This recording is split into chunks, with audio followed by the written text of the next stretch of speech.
Hello, welcome to the Accountable Love podcast where love means being accountable. My name's Aziz, and today we're going to discuss we look for the good in people because we're looking for the good in ourselves. Anyone that's been loved understands that love is a high standard. So when do we start minimizing the definition of love so people can fit neatly into our lives? When do we start justifying people treating us poorly so we can maintain relationships? When do we start encouraging them to allow us to treat them poorly so they can maintain a relationship? Does that make us good people? Are we searching for the good in each other just to stay in each other's lives? Or are we actually maintaining the idea of love and maintaining the idea of being a good person on a daily basis and staying in each other's lives because we deserve to be in each other's lives? Think about it.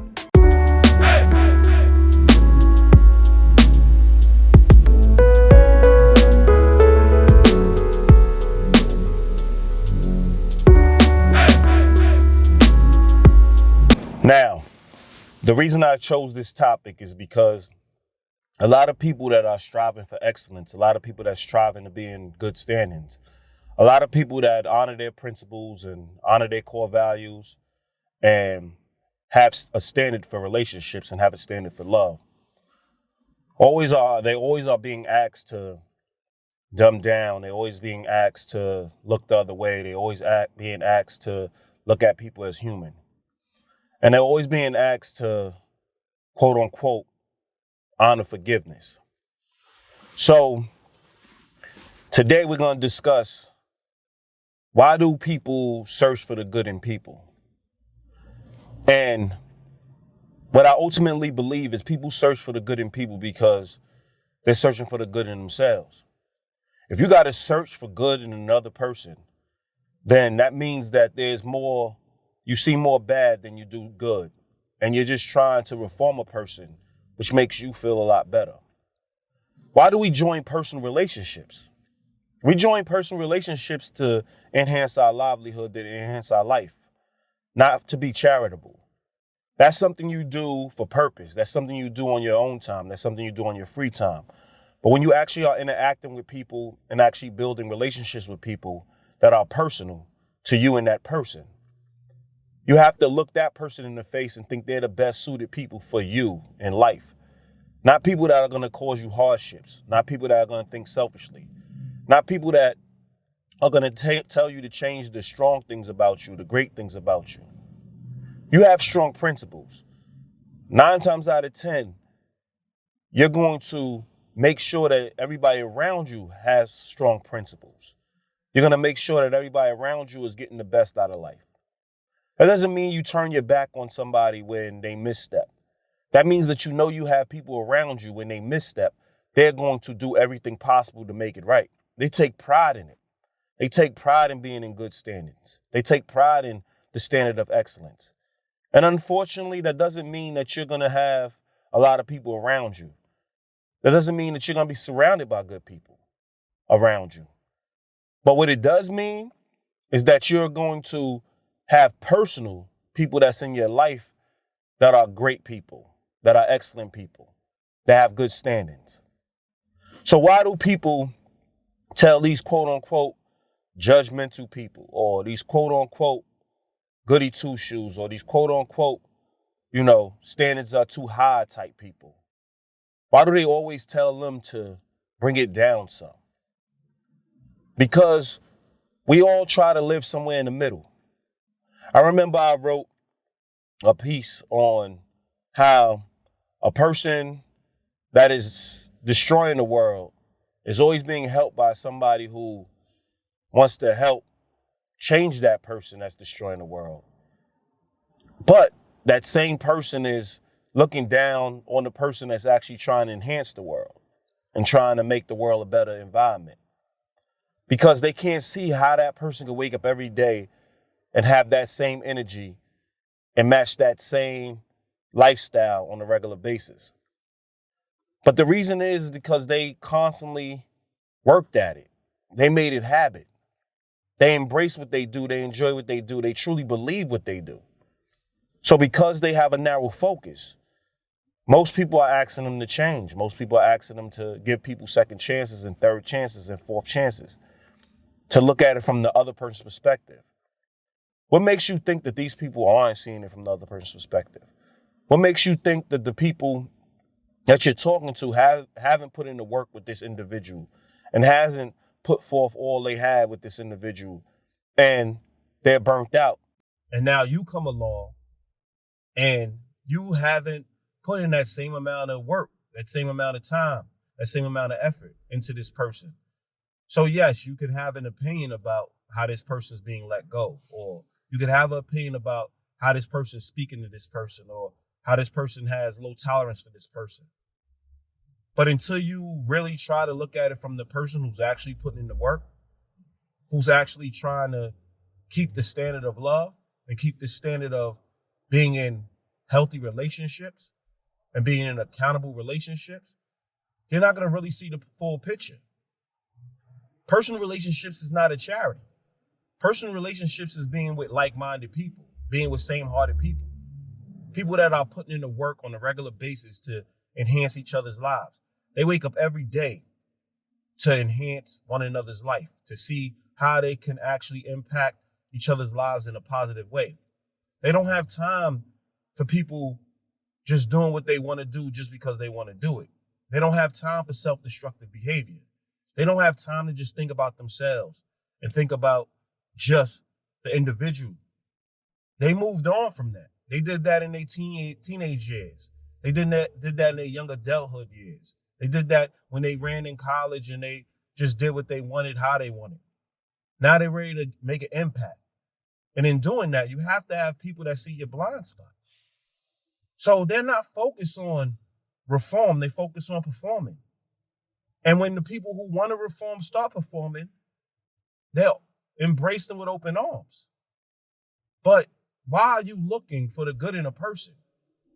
You see people all the time in relationships keep searching for the good in a person that's treating them poorly. Listen to me. Listen what I'm saying here. They're treating you poorly. They have no regard for you. And it's not because they're hard upbringing. It's not because they've been through trauma. It's not because they had pain happen to them, because they felt the pain. They felt what it means to have that stuff happen to them. And they do have maybe a cynical view on life because all those things happen to them. And maybe they didn't have people in their lives that encouraged them. But guess what? You are that person.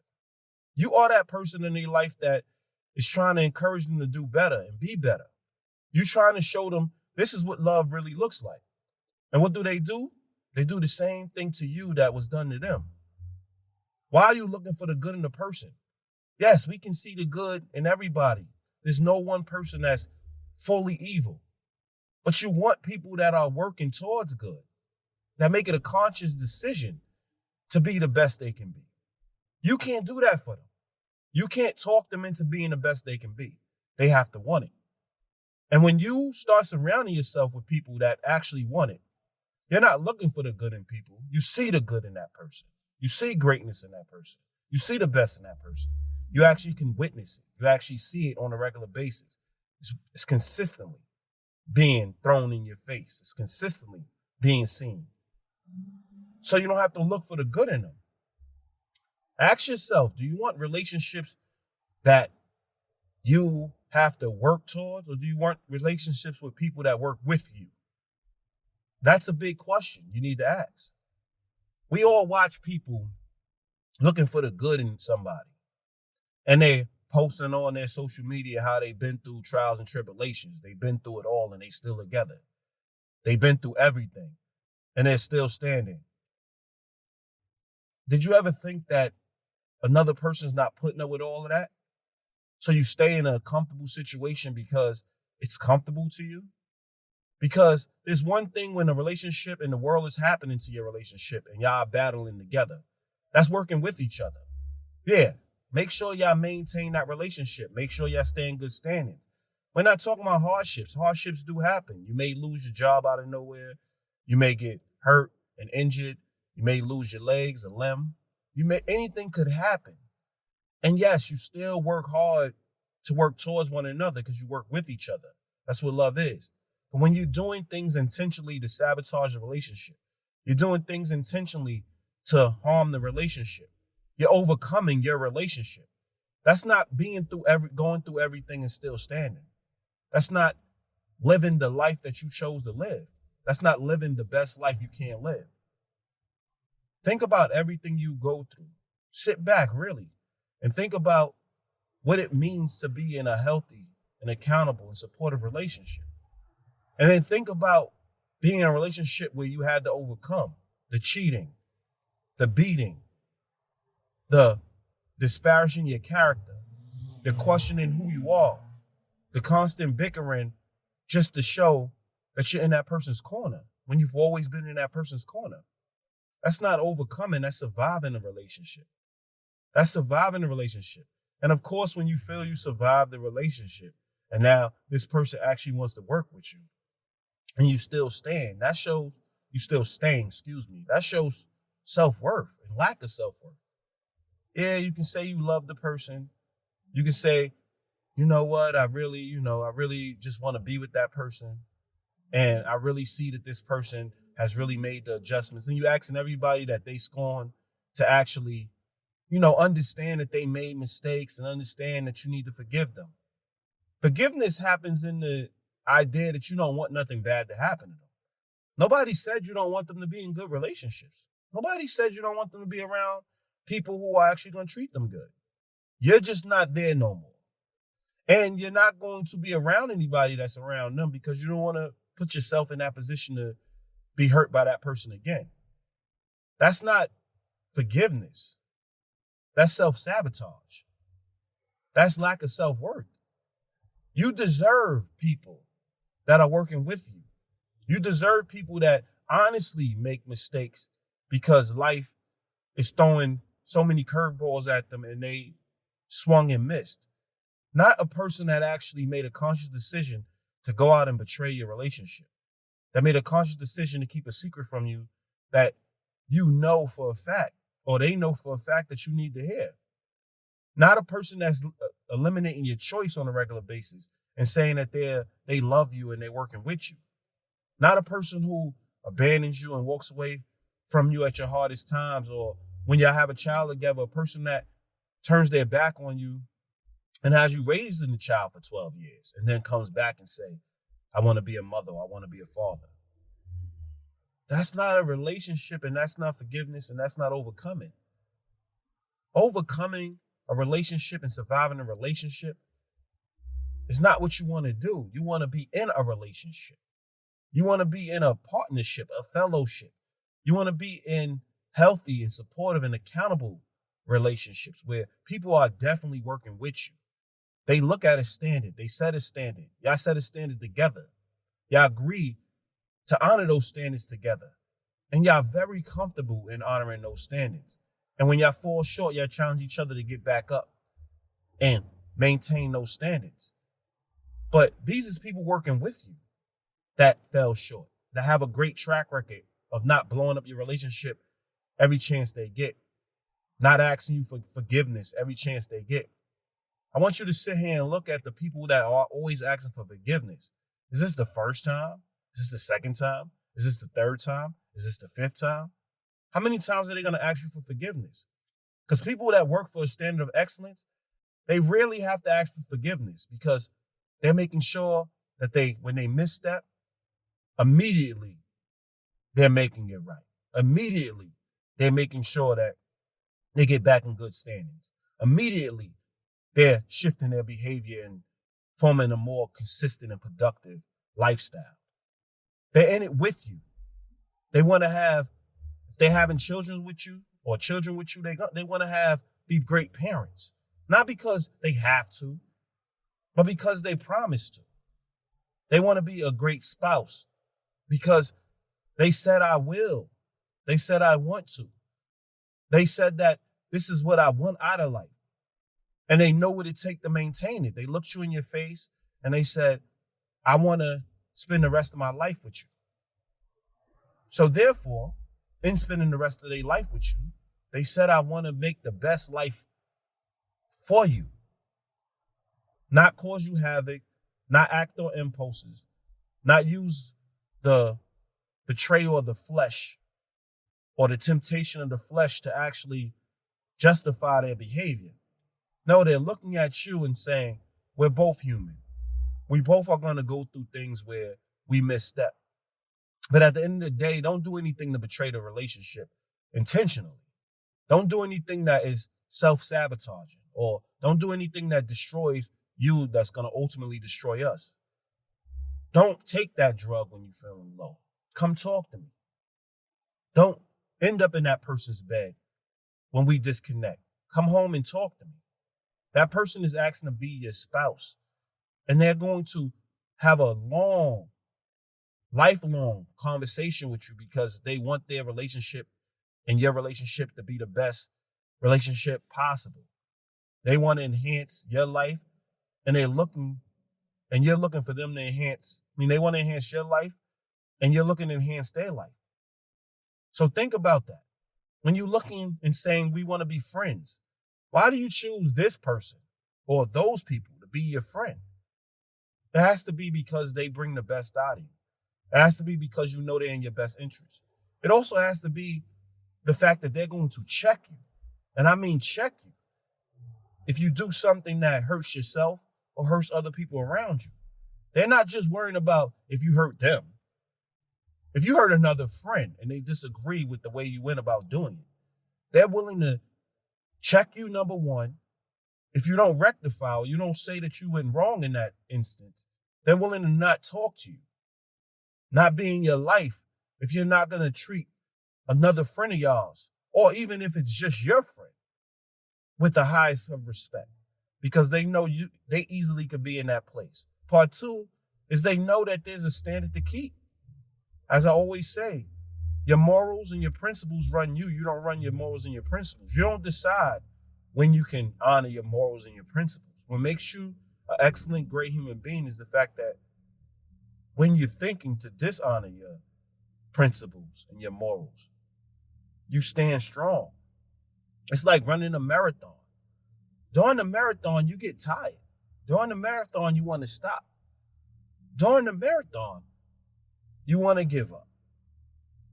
You want to do something that's going to hurt your chances on getting to the end. But you keep running. Why? Willpower. Why? Not because you're not human, not because you're inhuman, not because you're a superhero, but because you want to change what it means to be humane. You want to change what it means to be a human being. You have high standards. So when you have your friends, don't just let them do whatever they want with you.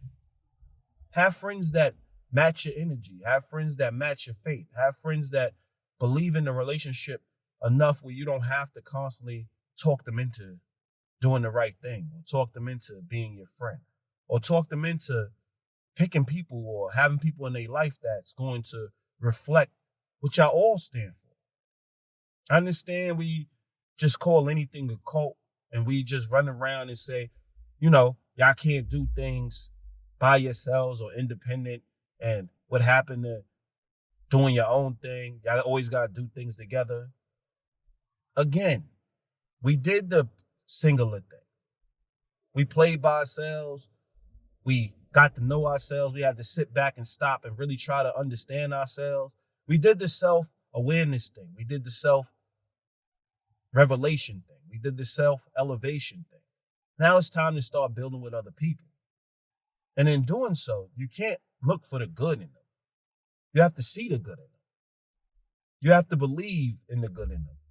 But they have to show you consistently the good in them. You want people that honor their beliefs, and people that live in high standard, and people that are good people because they want to be good people, because they won't have it any other way. You don't want to consistently be with people that you have to talk into being good. You don't want to have this moral discussion on whether you're judging them or not. This is your personal relationships. You judge everybody that comes in because you don't have 1 billion people in your life. It's 1 billion people in the world. About 6 billion people in the world. And you're choosing 4 out of that 6 to live in your life on a regular basis. So you judged everybody that you said no to. You judged everybody that you didn't decide to spend time with. You judged everybody that you didn't want to spend a relationship with. So let's stop it. Let's stop being politicians and looking like or seeming like we're just these amazing people that look past the pain people cause and look past the problems people cause and look past the hurt people cause and look past the fact that they are doing more harm than good just to see the good in them. Start supporting people that are actually doing good things, that are actually putting in the work to actually make this world better. Connect yourself with people that actually want to connect at all time and understand what it would take to connect. Not people who are always working to disconnect. Not people who are sabotaging your relationship. Not people who are getting away with things because they can. Anybody can steal an apple when nobody's looking. That's placed right next to them. It takes a great person when they're hungry to ask for that apple instead of stealing. Think about that. That's the people you want around you, people you can trust blindly. People that are good people, people that are great people, without a shadow of a doubt. You're surprised when they do something to hurt you. You're surprised when they do something against the relationship. You're truly surprised when they don't live up to their day-to-day standards. That's when you give them the pass because they have a strong track record. That's when you have a clear understanding of, I know that they're still a good person because they have shown consistently to be that. Let the people that are actually trying to find the good in people, let them all hang out. Leave them to their vices. Allow them to structure their own relationships. But if you're looking for accountable relationships, healthy relationships, it's like anything else. You wake up every day, you have to jog, exercise, stay in shape. You have to put in the work every day to stay in shape. It's the same with your relationships. People that look forward to waking up every day, sweating, passionate, loving. They want to be in accountable relationships because they want to talk to you daily. They want to interact with you daily. They want to spend time with you daily. They want to prioritize you daily. Those are the people you want in your life if you truly look for the standard of excellence. If you keep hearing people say, but look for the good in them, look for the good in them, drown them out. They're politicians. Or you tell them, you go and hang out with them and discover the good in them. You continue to live a life with them and keep searching for the good in them. I want people that are good, that there's no question that they have excellent standards. This is another Accountable Love podcast. My name's Aziz. Remember, listen, learn, and apply. All right, enjoy.